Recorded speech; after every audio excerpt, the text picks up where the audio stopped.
I've set up my lines on that page. I've kind of spaced them equally, and then in some cases I've broadened them with the anticipation of having to fill them differently. Above, we talked about how to angle ellipses and then use that center line to work with getting different types, challenging the direction that you draw.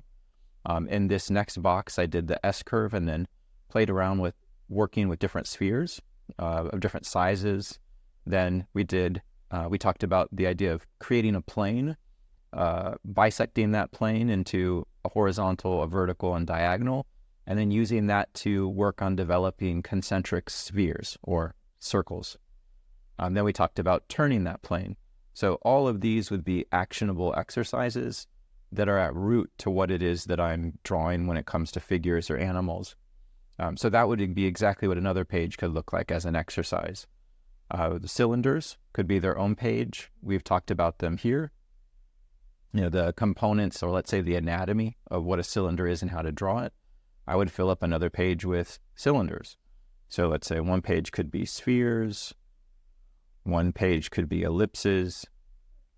And I think this would be a good daily practice. It could be very meditative. It can be something that you have to make sure you don't bring a lot of judgment to, but just allow yourself to work through issues or problems. Another page could be cylinders, and then boxes, right? So just here, you're just dealing with the forms or the elements in isolation. Line, starting with line and then advancing that into how it builds into more complex configurations.